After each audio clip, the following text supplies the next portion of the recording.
लोग में से एनी टाइम कोई भी क्वेश्चन पूछ सकते हैं, ऐसा नहीं कि बहुत सारे स्टूडेंट एक सेशन में है। तो फिलहाल मैं आप लोग के लिए यहाँ पे लाया हूँ inclined wedge constant motion equation.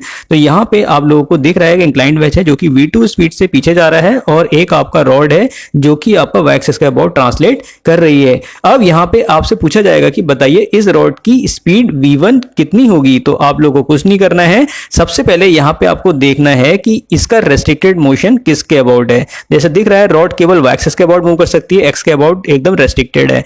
ठीक है, ये आपका रेस्ट्रिक्टेड है। v2 जो आपका यहाँ पे स्पीड दिख रही है वो आपकी इंक्लाइंड वेज की है, तो इसका y एक्सिस के अबाउट रेस्ट्रिक्टेड मोशन है वेज का और x एक्सिस के अबाउट ट्रांसलेट कर रही है। आपको सबसे पहले X axis Y axis draw कर लेनी है।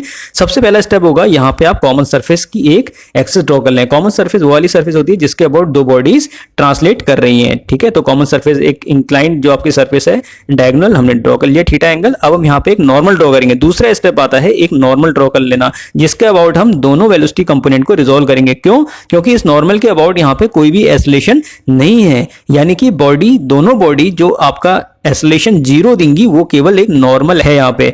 अब आपको क्या करना है, यहाँ पे एंगल चेक कर लेना है। जैसे आपको दिख रहा है इंक्लाइंड जो सरफेस है, ठीक है, इसका एंगल थीटा है, तो जो आपका यहाँ पे एंगल बनेगा वो आपका 90 माइनस थीटा बनेगा। अब हमें क्या करना है, v2 को हम रिजोल्व कर लेंगे नॉर्मल के अबाउट। ठीक है, रिजोल्व करने से पहले यहाँ पे एंगल देख लेते हैं। ये आपका थीटा है तो ये आपका 90 माइनस थीटा होगा। ठीक है, ये 90 माइनस थीटा होगा। अब इस 90 माइनस थीटा के अबाउट हम क्या करेंगे, इस v2 को रिजोल्व कर लेंगे। तो v2 कितना हो जाएगा, v2 cos 90 minus theta normal के अबाउट आ जाएगा। cos 90 माइनस थीटा कितना होता है। ठीक है, अगला आता है v1। v1 आपका y एक्सिस के अबाउट है। ठीक है, अब इस v1 को भी हम यहाँ पे रिजोल्व कर लेंगे किसके अबाउट, नॉर्मल के अबाउट। तो v1 कितना हो जाएगा, v1 cos थीटा। ठीक है, तो आपको दिख रहा है जो आपका नॉर्मल है वो y एक्सिस से थीटा एंगल बना रहा है, तो v1 कितना हो जाएगा, v1 cos थीटा। ठीक है, अब एसलेशन कितना है, जीरो। ठीक है, एसलेशन जीरो है तो चेंज इन वेलोसिटी भी कितना होगा, जीरो होगा। किसके अबाउट, नॉर्मल के अबाउट।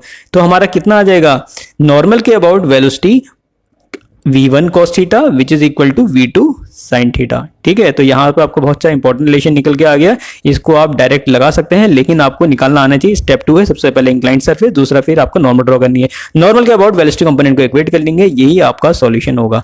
ठीक है, इस तरह की बेस्ट प्रॉब्लम और कॉन्सेप्चुअल लर्निंग प्रॉब्लम के लिए जुड़े रहिए विकास 2.0 के साथ। अगर आप लाइव सेशन लेना चाहते हैं जुड़ सकते हैं, उसका लिंक आपको नीचे मिल जाएगा या फिर डायरेक्ट कॉन्टैक्ट कर सकते हैं। Wish you good luck.